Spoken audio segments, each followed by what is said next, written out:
नमस्कार बंधुरा आशा करी सबाई भालोई आछेन किन्तु आज के शुभ सन्ध्या बा शुभ रात्रि এই কোনোটাই আমি বলতে পারছি না কারণ আপনারা সবাই জানেন যে আজকে আমাদের রাজ্যে একটা ঘটনা ঘটেছে এবং এই ঘটনা আমাদের রাজ্যে একটা কলঙ্কময় অধ্যায় তৈরি করে দিয়েছে। আপনারা সবাই জানেন যে आज के सुप्रीम कोर्टे जे 26,000 शिक्षक शिक्षाकर्मीर जे मामला छिलो चूड़ान्त राय घोषणार दिन एवं ठीक 10:30टार समय आज के सुप्रीम कोर्टे सेई राय घोषित होयेछे एवं ताते करे जेटा परिष्कार करे बला होयेछे जे এই प्राय 26,000 शिक्षक शिक्षाकर्मीर चाकरी बातिल करा हलो सुप्रीम कोर्ट थेके परिष्कार करे बोले देওয়া হয়েছে। तो आमादेर जे बक्तव्य सेई बक्तव्य आमरा विभिन्न माध्यमे बोलार चेष्टा करछि किन्तु आपनारा सबाई जानेन जे आजकलकार जा मीडिया विशेष करे संबादपत्र एवं चैनलगुलो तारा निजेराई एकटा बाइनारि तैरि करছে सठिक कथागुलो जारा बोलते चाइছে बा बोलছে तादेरके फोकासेर बाइरे रेखे নোংরা রাজনীতি যারা করছে এমন দুটো রাজনৈতিক দল তাদের মূলত তাদেরকে নিয়েই কিন্তু বিষয়গুলো আজকে হচ্ছে আমরা দেখলাম। তো যাই হোক আমি প্রথমেই একটা কথা মনে করিয়ে দেব সবাইকে, আপনারা যারা শুনছেন বা দেখছেন এখনো পর্যন্ত যারা এসছেন আর কি তাদের প্রত্যেকের জানার জন্য এবং পরবর্তীকালে এই যে लाइवटा करছি আমি এই লাইভটা যাদের কাছে শেয়ার হবে তাদের প্রত্যেককে জানার জন্য আমি বলছি যে আমি মাস দেড়েক আগে ফেসবুকে একটা আপডেট দিয়েছিলাম। আপনারা দেখবেন আমার ফেসবুক প্রোফাইলে গিয়ে দেখতে পাবেন যে আমি একটা গত মাস দেড়েক আগে আমার যতটুকু মনে পড়ছে ডেটটা এক্স্যাক্ট খেয়াল পড়ছে না, আমি কিন্তু পরিষ্কার করে বলেছিলাম যে দুটো সরকার চাইছে যে হয় পুরো প্যানেলটা বাতিল হোক আর না হলে পুরো প্যানেলটাই ইনট্যাক্ট থেকে যাক। দুটো সরকারই চাইছে, তাদের মধ্যে কেউ এই ঝুঁকিটা নিতে চাইছে না যে এই যে টেন্টেড ক্যান্ডিডেটের কথা যেটা বলা হচ্ছে 5,400 বা 5,300 সামথিং যেটা বলা হচ্ছে বারবার করে, শুধুমাত্র টেন্টেড ক্যান্ডিডেটদের সরিয়ে দিয়ে বাকিদের চাকরিটা থাক এটা মুখে বলছে বিশেষ করে সরকার পক্ষ থেকে বা সরকার বিরোধী যে দলটি আছে এখন আমাদের রাজ্যে তারা বলছে, কিন্তু অন্তর দিয়ে তারা কিন্তু চায়নি যে এই সেগ্রিগেশনটা হোক এবং যারা যোগ্য তারা কিন্তু চাকরিতে থেকে যাক।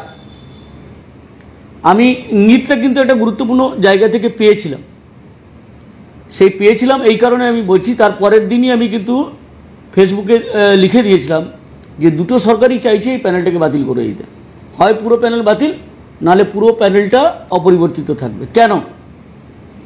কারণটা হচ্ছে মূল কারণটা হচ্ছে যে এই যে দুর্নীতির মাধ্যমে যারা চাকরি পেয়েছে, যারা অনিয়ম করে চাকরি পেয়েছে, যারা অর্থের বিনিময়ে চাকরি পেয়েছে তাদের চাকরি থেকে সরকার কিন্তু সরাতে চাইছিল না।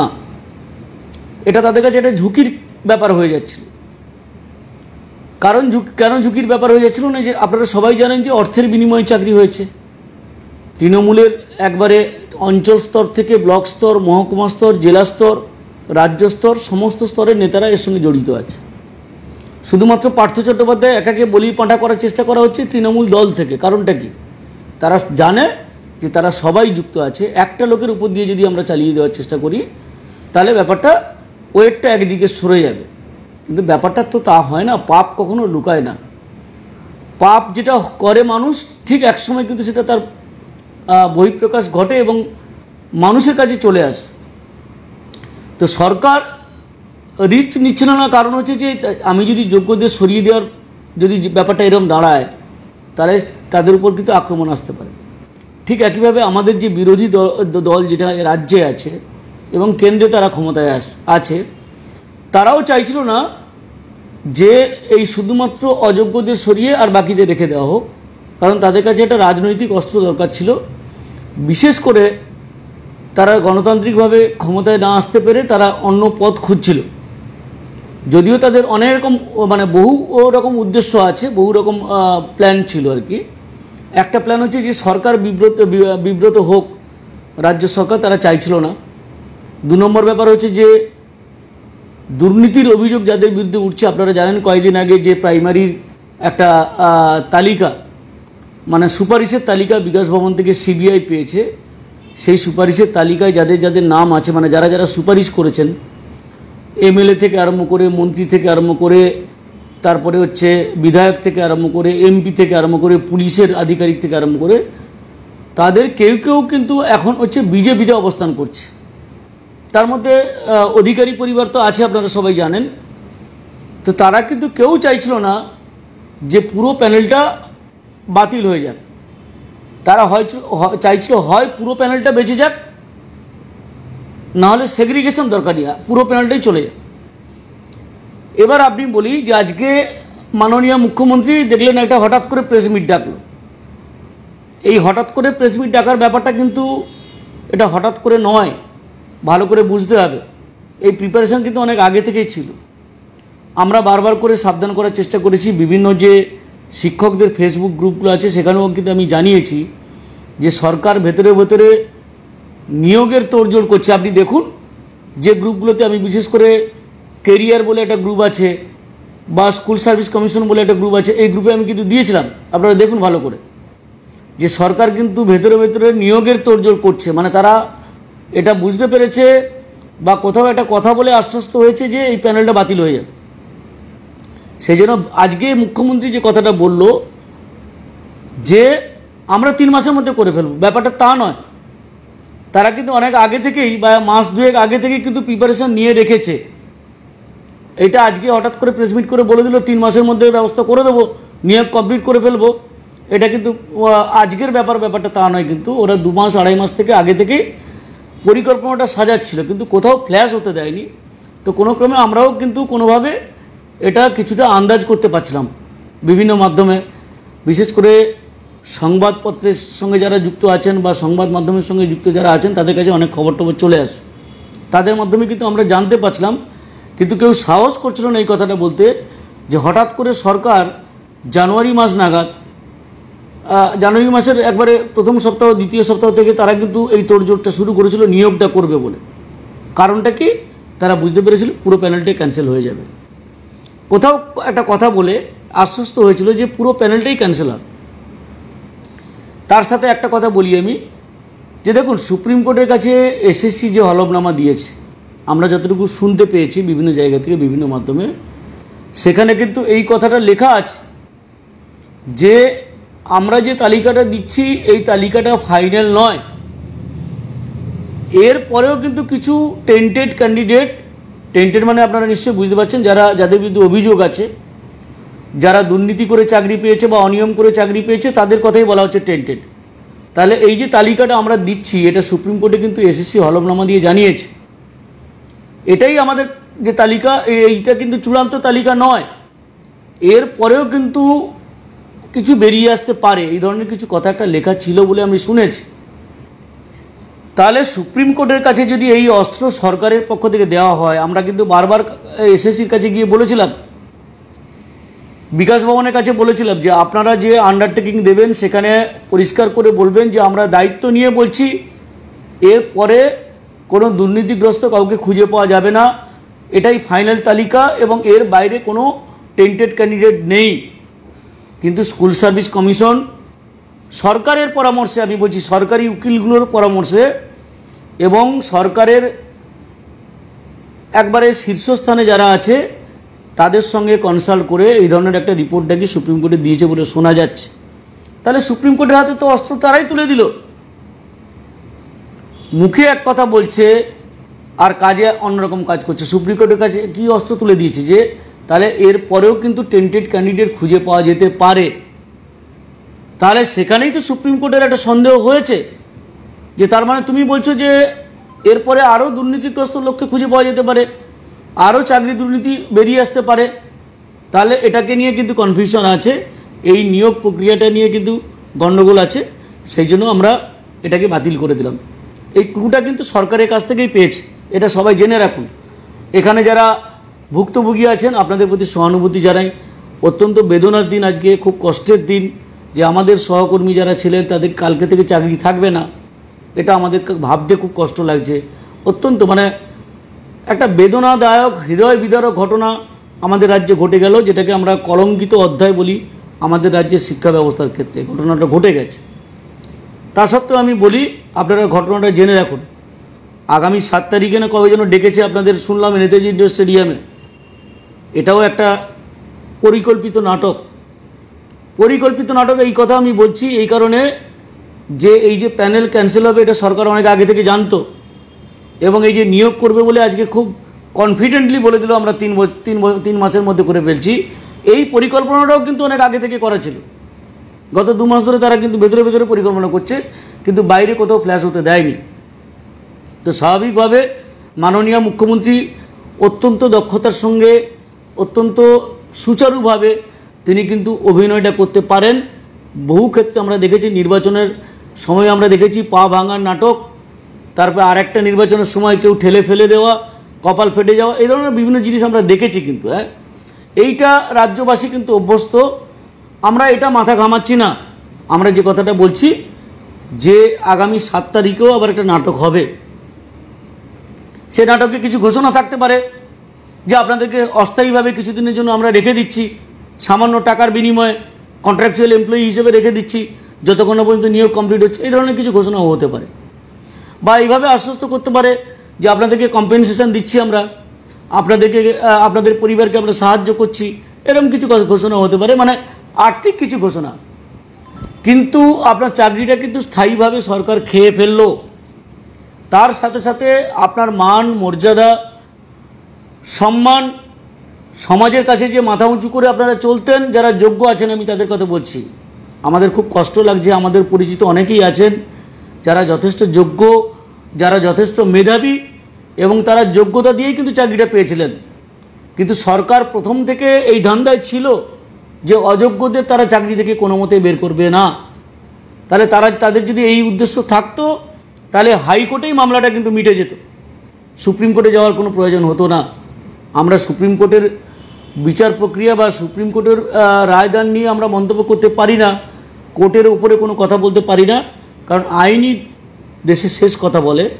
তা সত্ত্বেও আমি বলি যে সরকার যদি নিজেরা, যখন এটা সামনে এলো অনিয়মের ব্যাপারটা, দুর্নীতির ব্যাপারটা, তারা যদি স্বতঃপ্রণোদিতভাবে এই অনিয়মের ব্যাপারটা তদন্ত করে খুঁজে, এসএসসির হাতেই ক্ষমতা ছিল কিন্তু যে তাদের রেকমেন্ডেশন উইথড্র করে নেওয়া, সেই কাজটা যদি তারা করতেন তাহলে কিন্তু হাইকোর্টেই ব্যাপারটা মিটে যেত, সুপ্রিম কোর্টে যেত না ব্যাপারটা, এবং পুরো প্যানেলটা কিন্তু ক্যান্সেল হতো না। এই শুধুমাত্র যারা টেন্টেড বা যারা দুর্নীতি, যাদের বিরুদ্ধে অভিযোগ আছে, তারাই কিন্তু তাদের চাকরিটা যেত, বাকিরা কিন্তু বেঁচে যেতেন। এর জন্য যদি কাউকে দায়ী করা হয় সেটা হচ্ছে সরকারের তৃণমূল সরকার এবং তৃণমূল সরকার, তারা দুর্নীতি চাপা দেওয়ার জন্যই কিন্তু আজকে সমস্ত লোককে, বিশেষ করে যোগ্যদের বলি প্রদত্ত করলো বা তাদেরকে যুপকাস্টে তুলে দিল। এটা কিন্তু একবারে স্পষ্টভাবে বলা যায়। আমরা আরও কয়েকটা চ্যাপ্টার বলবো অন্য ভাগে ভাগ করে। তো বিষয়টা হচ্ছে কি, যে দেখুন, জানি আমরা 3 মাসের মধ্যে যদি নিয়োগ প্রক্রিয়া শুরু হয় বা শেষ করার কথা বলে থাকে সুপ্রিম কোর্ট, সেখানে কিন্তু পরিষ্কার করে বলা আছে ফ্রেশ রিক্রুটমেন্ট প্রসেস, একবারে ফ্রেশলি এটাকে চালু করতে হবে। তার মানে দাঁড়ালো কি, যে 2016 সালের এসএলএসটি বা যে গ্রুপ সি গ্রুপ ডি নিয়োগে যারা প্রার্থী ছিলেন শুধুমাত্র তারা নয়, একেবারে যারা ফ্রেশ আজ পর্যন্ত যারা পাস করেছেন বা যোগ্য প্রার্থী আছেন, তারাও কিন্তু এই কম্পিটিশনে অবতীর্ণ হবে। আমরা জানি 2016 সালে যারা পরীক্ষা দিয়েছিলেন তাদের আবার নতুন করে যদি পরীক্ষা দিতে হয়, সত্যি কথা বলতে এই কম্পিটিশনে টিকে থাকাটা যথেষ্ট কঠিন। হয়তো 7 তারিখে মাননীয় মুখ্যমন্ত্রী আপনাদের ডেকে চিড়ে ভেজানোর চেষ্টা করবেন, বলবেন যে আপনাদেরকে আশ্বস্ত করছি আপনাদের যাতে স্বার্থ সুরক্ষিত হয় সরকার দেখবে, সরকার পাশে আছে। কিন্তু এই কথাটা কোনোদিন বলবেন না যে আমাদের দলের যারা দুর্নীতির সঙ্গে যুক্ত আছে তাদের বিরুদ্ধে ব্যবস্থা নেব, এই কথাটা কিন্তু উনি মুখ দিয়ে উচ্চারণ করবেন না। কারণ এই যে টাকা ইনকাম হয়েছে, এই যে কোটি কোটি টাকা, 100 কোটি টাকা, হাজার হাজার কোটি টাকা, সেই টাকাটা কিন্তু সর্বত্রই বিলি হয়েছে এবং তারা নির্বাচনে খাটিয়েছে, এই টাকা দিয়ে নির্বাচন করেছে, এই টাকা দিয়ে পার্টি ফান্ড বাড়িয়েছে। স্বাভাবিকভাবে এই কথাটা তিনি কিন্তু বলবেন না।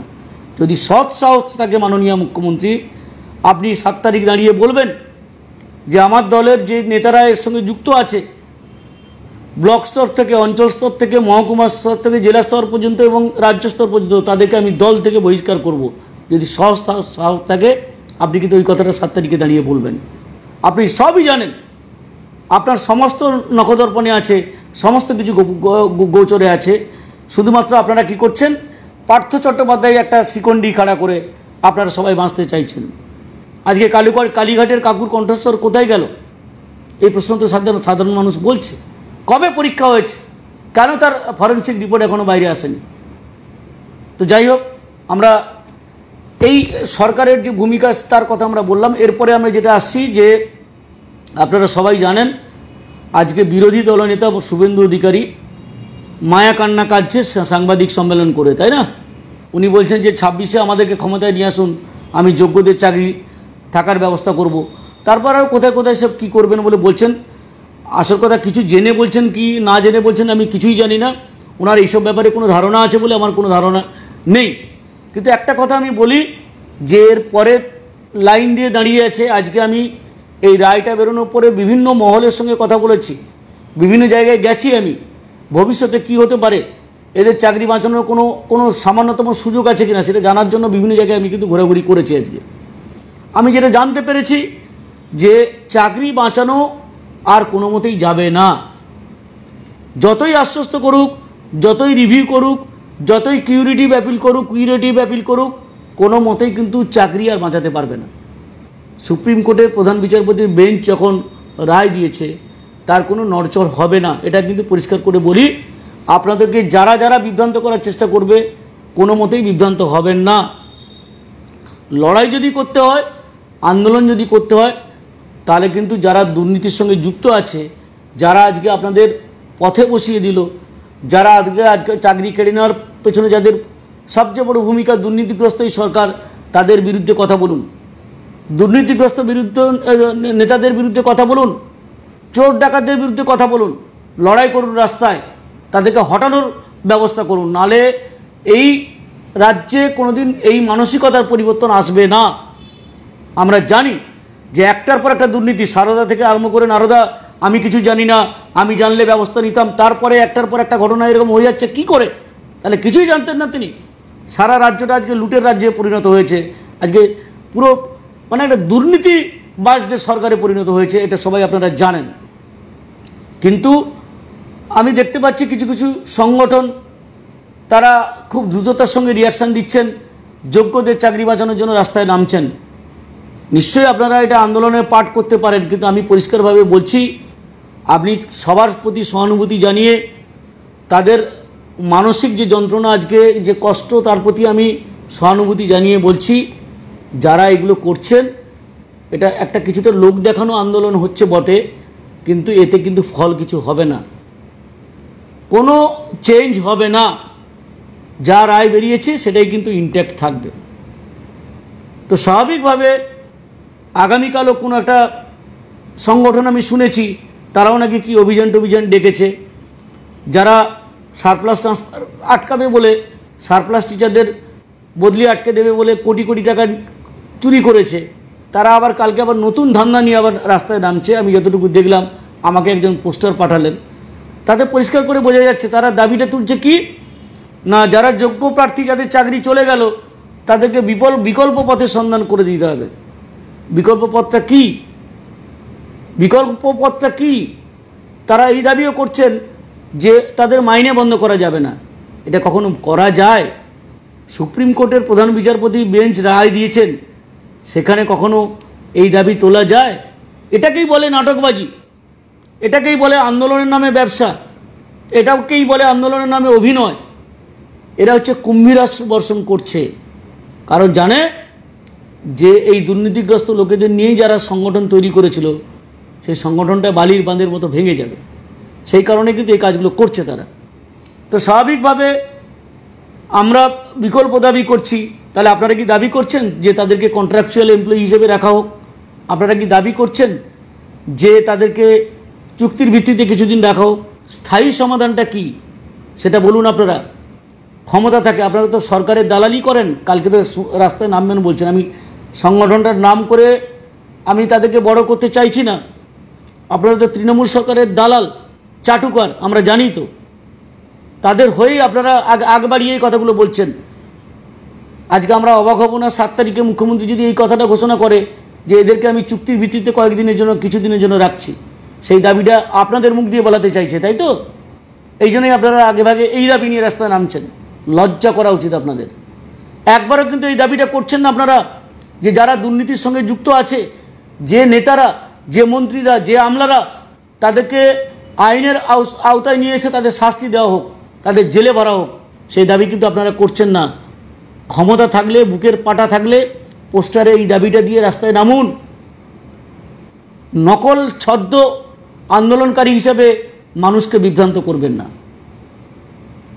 আর একটা কথা বলি, এরপরে লাইনে আছে খুব গুরুত্বপূর্ণ বিষয়। প্রাথমিক শিক্ষকরা যদি কেউ দেখে থাকেন, তারা এটা আপনাদের গ্রুপের মধ্যে ছড়িয়ে দেবেন। এরপরে কিন্তু 2014 এবং 2017 টেট,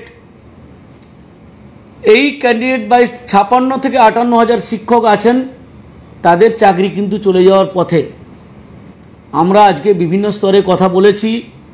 সুপ্রিম কোর্টে মামলার যখন উঠবে, যখন রায়দান হবে, আজকে যে ঘটনাটা ঘটেছে ঠিক একই ঘটনা কিন্তু আবার প্রাইমারি ক্ষেত্রে ঘটবে। আজকে তো কলঙ্কময় একটা ইতিহাস তৈরি হয়েছে, এরপরে আরও কলঙ্কতম ইতিহাস ঘটনা তৈরি হবে এর কয়েকদিনের মধ্যেই। এটাও আপনারা দেখবেন। প্রায় 56 থেকে 58 হাজার চাকরি প্রাথমিকে বাতিল হবে। সরকার মুখ দিয়ে একটা কথাও বলছে না, তারা জানে, সরকার এটা ভালোভাবেই জানে। SMS-এর মাধ্যমে কখনো অ্যাপয়েন্টমেন্ট লেটার পাঠানো যায়? কখনো যায় না। পৃথিবীর ইতিহাসে কোথাও হয়নি, একমাত্র এই পশ্চিমবঙ্গ সরকার এটা করেছিল। রাত 12টা, রাত 1টা, রাত 2টোর সময়, ভোর রাতে SMS পাঠিয়ে বলা হয়েছে তারপর দিন 10টা, 10:30, 11টার মধ্যে গিয়ে স্কুলে জয়েন করতে হবে। মানিক ভট্টাচার্যের আমলে মনে আছে আপনাদের? কয়েক লক্ষ, প্রায় 21 থেকে 22 লক্ষ ওএমআর সিট পুড়িয়ে দেওয়া হয়েছে। সেগুলো দুর্নীতি হয়েছে বলেই তো ওএমআরটা পুড়িয়ে দিয়েছে। দুর্নীতি হয়েছে সেটা জানতো বলে তারা তো ওএমআরটা পুড়িয়ে দিয়েছে। আমরা জানি না কি করে মানিক ভট্টাচার্য তিনি বেল পেয়ে গেলেন, আমরা জানি না। যারা অন্যতম অভিযুক্ত ছিলেন তার মধ্যে মানিক ভট্টাচার্য একজন ছিলেন, যিনি আলাদা করে অফিস খুলেছিলেন রাজারহাটের কাছে টাকা তোলার জন্য। তো যেটা আমরা জানতে পারি সংবাদ মাধ্যমের মাধ্যমে, তো সেই মানিক ভট্টাচার্যকে জামিন দিয়ে দিয়েছে। কারা দিয়েছে? এই সিবিআই ইডির অযোগ্যতার জন্য, ইচ্ছে করে তারা যাতে জামিনের ব্যবস্থা করে দেয় সেটা করে দিয়েছে। তো যাই হোক, আমরা যেটা বলবো, প্রাথমিক শিক্ষক, আমি এই প্রসঙ্গেই বলি, প্রাথমিক শিক্ষক নিয়োগের ক্ষেত্রে যে বড় দুর্নীতি হয়েছে, বিশাল দুর্নীতি, মানে লাগাম ছাড়া দুর্নীতি, সেই দুর্নীতির যারা স্তম্ভ তার মধ্যে অন্যতম কিন্তু শুভেন্দু অধিকারী। এটা ভালো করে জেনে রাখবেন। আজকে শুভেন্দুর ভাইয়ের নাম, দিব্যেন্দুর নাম এসে চাকরি চোরদের তালিকায়। তিনি তার প্যাডে সুপারিশ করে পাঠিয়েছিলেন, কয়েকজনের চাকরিও হয়েছে, আপনারা সবাই জানেন। কিন্তু শুভেন্দু অধিকারীর নামটা ওই বা প্যাডটা খুঁজে পাওয়া যায়নি, বা খুঁজে পেলেও সিবিআই সেটাকে সাপ্রেস করছে, ইডি সেটাকে সাপ্রেস করছে। আমরা সবাই জানি যে শুভেন্দু অধিকারী তৃণমূল নেতা মন্ত্রী যখন ছিলেন তখন অন্যতম দুর্নীতিগ্রস্ত ব্যক্তি বলে তিনি কিন্তু অভিহিত হতেন।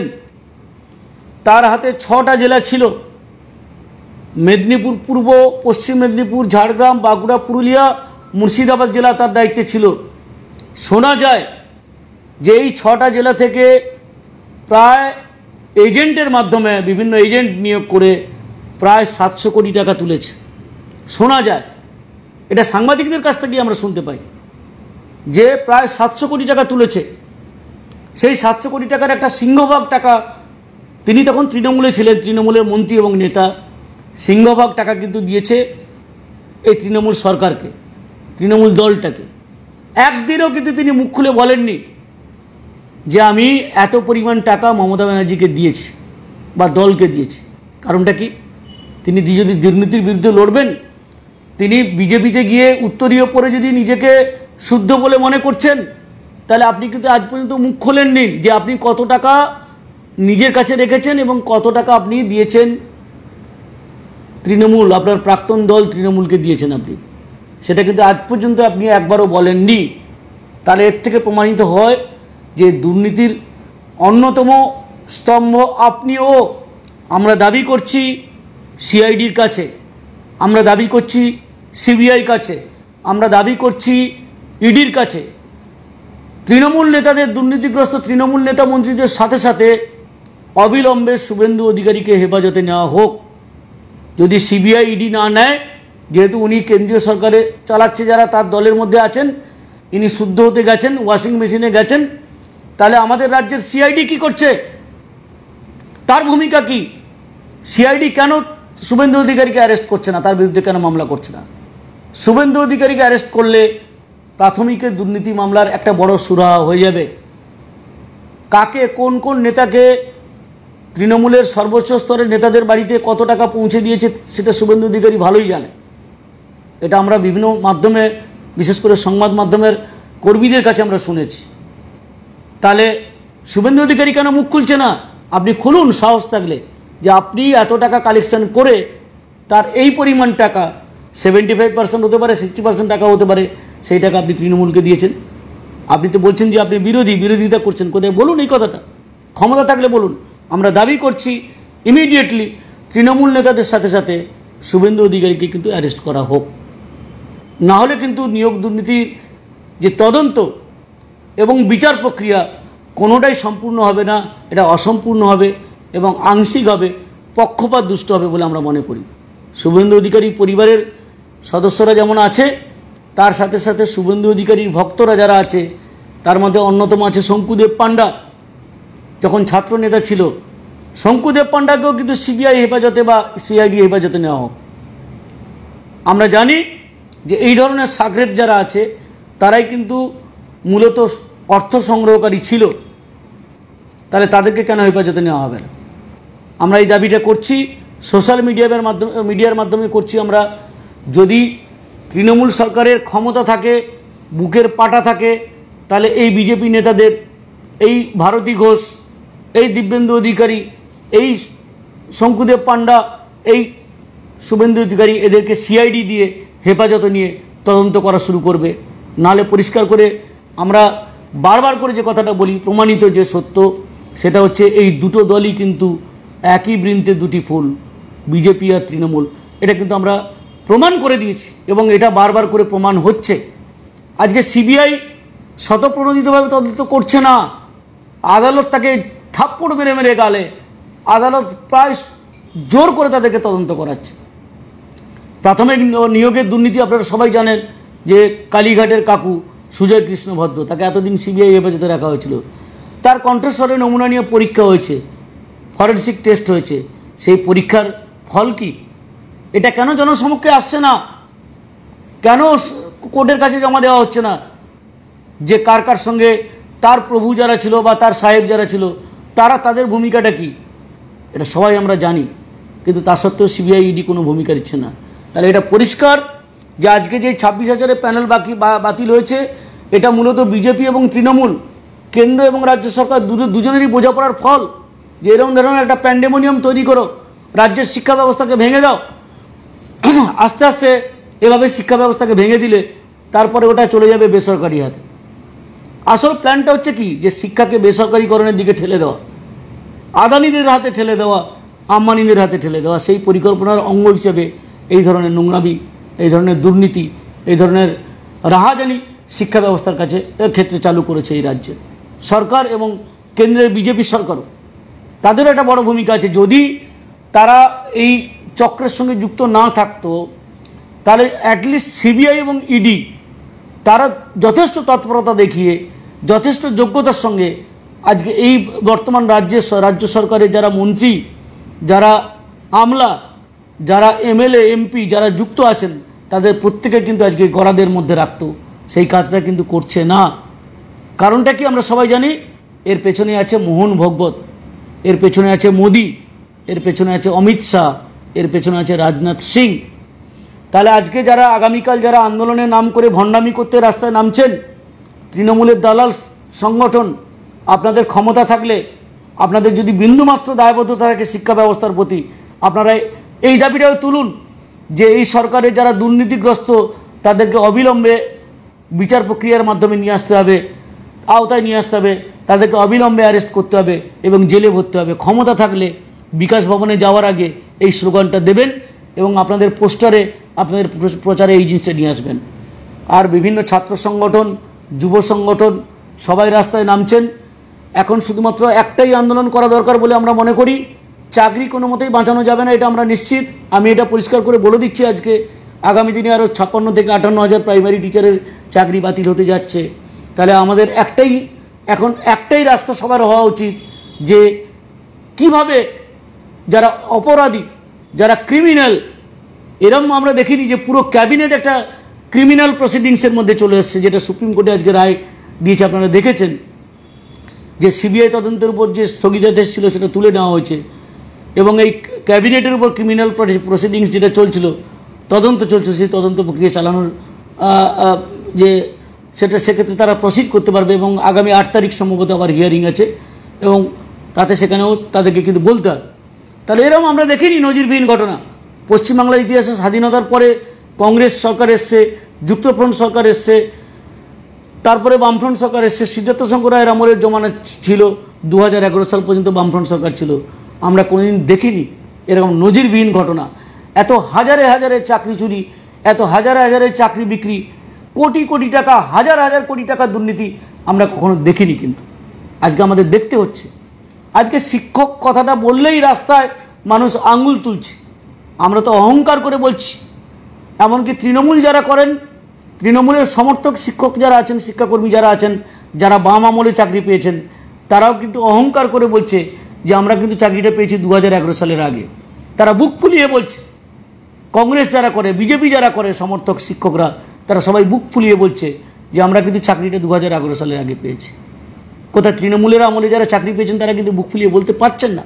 কারণটা পুরো সিস্টেমটাকে করে দিয়েছে।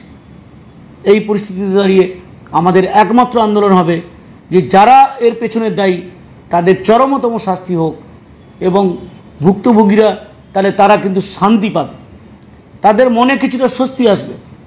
আর সর্বশেষে আমি যে কথাটা বলবো যে হয়তো অনেক ধরনের অঘটন ঘটতে পারে, অনেকে মানসিক বিপর্যয়ের কারণে মানসিকভাবে যার যে ধাক্কাটা তারা অনেকে সহ্য করতে পারবেন না, হয়তো অন্য পথ বেছে নেওয়ার কথা ভাবছেন অনেকে। আমি সবাইকে অনুরোধ করব, আপনাদের দাদা হিসেবে, আপনাদের ভাই হিসেবে, শুভানুধ্যায়ী হিসেবে, যে আপনারা কোনো খারাপ সিদ্ধান্ত নেবেন না। জীবনটার মূল্য অনেক অনেক। মানুষ জীবন সংগ্রামে কখনো পরাজিত হয়, কিন্তু তার জন্য নিজেকে শেষ করে দেওয়া নয়। বেঁচে থাকতে হবে, লড়াই করতে হবে। যারা দুর্নীতি করেছে, যারা দুর্নীতির মাথা, তাদেরকে শেষ করতে হবে। এই প্রত্যয় নিয়ে, এই আশা নিয়ে আজকে আপনাদের ভবিষ্যৎ যারা অন্ধকার করে দিল, তাদের ভবিষ্যৎ অন্ধকার করে দেওয়ার প্রত্যয় নিয়ে, দৃঢ়তা নিয়ে আপনাদেরকে কিন্তু বেঁচে থাকতে হবে, টিকে থাকতে হবে, লড়াই করতে হবে, লড়াই জারি করে রাখতে হবে এবং জয় ছিনিয়ে নিয়ে আসতে হবে। সেটা গণতান্ত্রিক উপায়। এই বলে সবাইকে ধন্যবাদ জানিয়ে শুভরাত্রি আর জানাতে পারছি না। আমার মানসিক অবস্থাটা সত্যি ভালো নেই, কারণ আমি যখন শুনতে পাই যে আমাদেরই রাজ্যের একটি স্কুলে 60 জন শিক্ষক শিক্ষাকর্মী ছিলেন, এক ঝটকায় একদিনে তাদের মধ্যে 36 জনের চাকরি চলে যাচ্ছে।